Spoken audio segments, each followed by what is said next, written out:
Hola gente linda, ¿cómo están? Buenas noches, espero que esté súper bien. Ya con un poco de temor, de ser un poco insistente con este tema, pero me parece que la reflexión es infinita, inagotable, hasta que logremos comprender que hacer una crítica a algo no implica necesariamente apoyar lo contrario, ¿no? Es súper importante esto, ¿no? Como entender y tratar de ver que sí es posible habitar un pensamiento complejo, un mosaico de pensamiento, ¿no? Donde converge la multiplicidad de posturas y donde muchas veces sí estamos de acuerdo con actores en ciertos aspectos y condenamos luego una serie de cosas que son perpetuadas, realizadas por esa gente, ¿no? Como por ejemplo, sabemos bien que la transfobia es colonial, sabemos que tenemos una postura clara en un mundo que odia a las personas trans,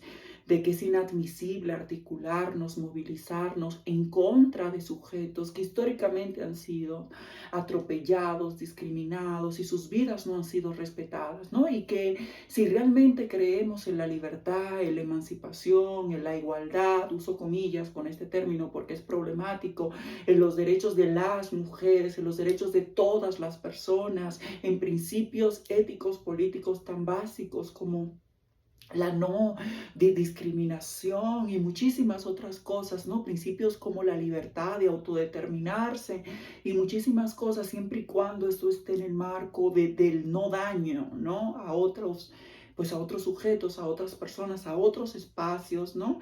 En consecuencia, si estamos a favor de eso, pues apoyamos, ¿no? Que las personas trans podamos hacer definiciones trascendentales, ontológicas sobre nuestras vidas y que podamos existir en este mundo. Y nos oponemos radicalmente a que nuestras vidas sean cosificadas y en consecuencia sean objeto más, ¿no? Que caen bajo la lógica pedagógica global de la necropolítica, de la crueldad y muchísimas otras cosas. Entonces, ¿a dónde yo voy con esto, gente? Que si bien es cierto, podemos condenar la postura transfóbica de alguna feminista trans excluyente, no es menos cierto que cuando esa feminista trans excluyente, aunque eso en sí mismo es una contradicción, no estamos en contra cuando dice, por ejemplo, bueno, ninguna persona o ninguna mujer diría, ¿no?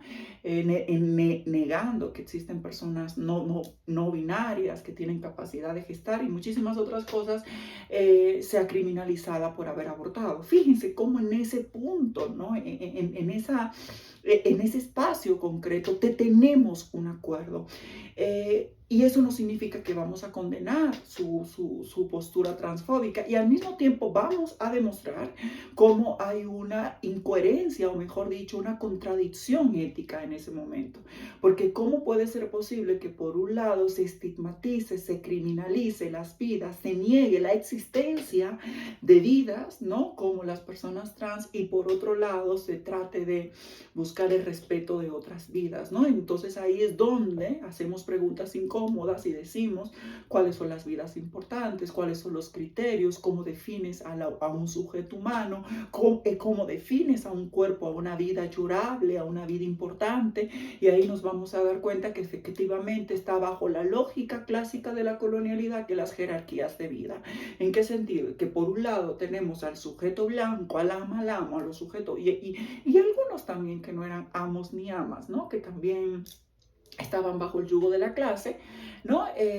Donde hay castas, ¿no? Atravesados por clase y raza, y tenemos a otros que no entran ahí, sino que entran en el mundo de lo incivilizado, lo salvaje, ¿no? Lo bárbaro, lo bárbaro, lo no el sujeto que no piense. Entonces ahí es donde de nuevo encontramos una contradicción clásica de los grupos fascistas de derecha, ¿no?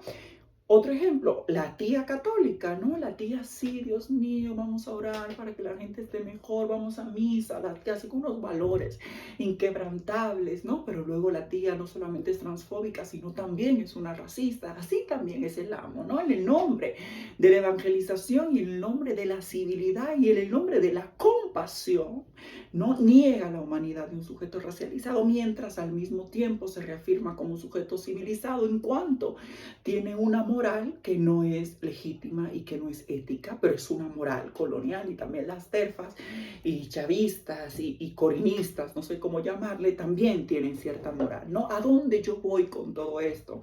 Hablando con una amiga, que de hecho yo la amo, la considero una amiga espectacular,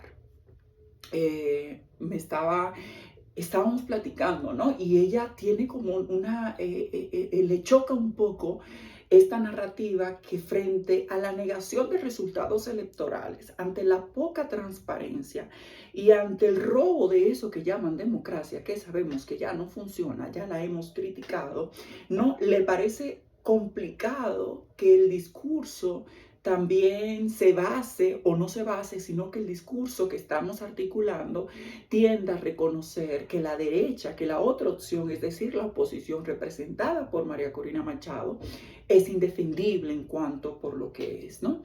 Y justamente le decía, es que justo no podemos caer en la trampa, porque yo le voy a decir una cosa a ustedes, gente, y perdónenme la expresión, porque por eso Argentina tiene un Milei hoy. Pero hoy ponen un mojón como candidato frente al chavismo y frente a Maduro y gana. Discúlpenme la expresión, discúlpenme, pero así está la situación. Entonces, yo le decía, tenemos que rehusarnos a que nos simplifiquen la conversación.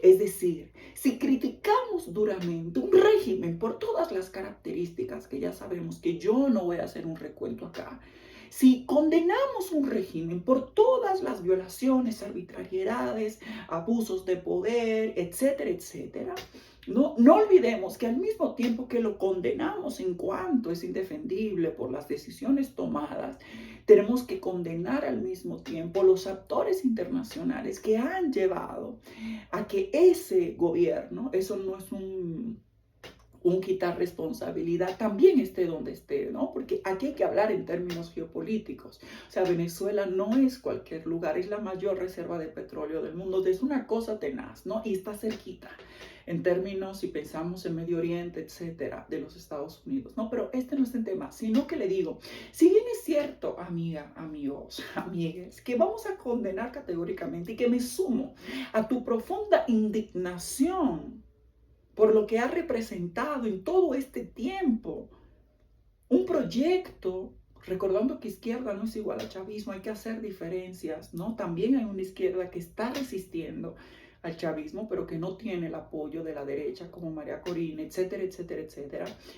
Si bien es cierto que apoyo y estoy de acuerdo en la condena de todo lo que se ha hecho en el nombre de la revolución, que es una forma muy sencilla de vaciar un concepto de su contenido político, no podemos olvidar nunca que a la hora de condenar y de pedir dentro de esta colonialidad de la democracia y de pedir transparencia, accountability, de pedir, de condenar el régimen, de condenar las violaciones a derechos humanos, nunca nos puede llevar al lugar de que la oposición significa la representación del pueblo o significa la revolución o el cambio, porque no lo es.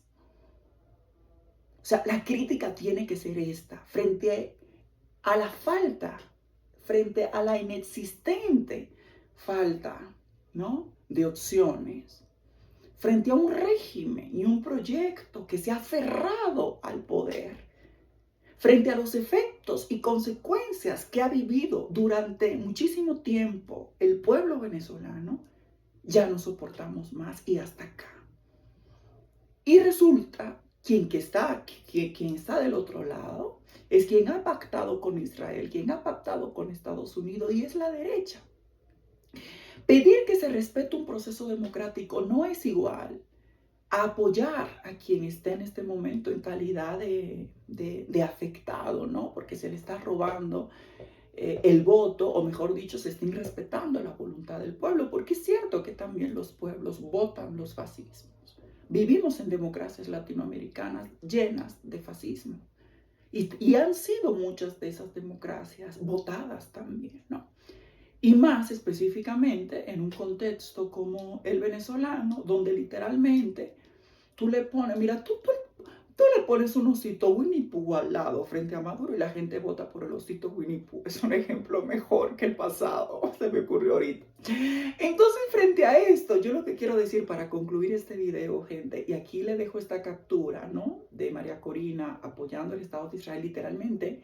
No pueden decir que María Corina representa al pueblo, no pueden decir que María Corina representa la voluntad del pueblo. Hay mucha gente incluso que le caga a María Corina y votó por la oposición, literalmente tapándose la nariz, porque ya no soporta tantos años de este proyecto ineficiente y este proyecto que ha demostrado y que le ha costado tanto al pueblo venezolano. Así votó. Creo que así también mucha gente va a votar por Kamala Harris en Estados Unidos, tapándose la nariz. Y mucha gente así votó también por Claudia, tapándose la nariz, que apoya el militarismo y la prisión preventiva oficiosa, en consecuencia también la cárcel en un país donde cerca del 50% de la población está encarcelada sin derecho a juicio y muchísimas otras vainas que podemos estar diciendo aquí. Entonces, ¿dónde yo voy con esto? Gente, que aunque condenemos el robo de las elecciones, eso no se traduce en que se apoya a la oposición, a la oposición, y que la oposición, que en este caso es la derecha, es representante de un cambio y de una revolución. No, es una forma distinta de administrar el dolor. Y específicamente quiero aprovechar unos minutos antes de que se me acabe este videito. Gente, la oposición venezolana es pro genocidio. Se suma. ¿Se acuerdan que en todo el mapa de la región tenemos al Petro, tenemos al BOR y a muchísimos, ¿no?, que han condenado el genocidio en Israel, que han ido, México incluso se sumó a esto, a la Corte Internacional de Justicia, ¿no? Mandó un escrito, ¿no?, como dando su punto de vista del derecho internacional público general, etc. Ahora vamos a tener a una Venezuela que debe estar alineada con Argentina, con Milei, donde literalmente apoya el genocidio y el exterminio del pueblo palestino. A propósito de que hoy se cumplen 300 días de genocidio, gente, y de colonialismo, 76 años, y se han asesinado a 40.000 personas en ese territorio. Entonces no es cualquier cosa. ¿Qué me decía esta compa? ¿Qué me decía? No, pero yo creo que ahorita el momento político lo importante es repudiar el régimen de Maduro y luego vemos lo demás. No. No. Nos rehusamos a la simpleza, a la simplificación del pensamiento y de nuestras posturas políticas. Mientras al mismo tiempo denunciamos el robo de unas elecciones y la poca transparencia y el autoritarismo de un gobierno, al mismo tiempo decimos, y no es menos cierto, qué bueno que existen esas palabras, Dios mío.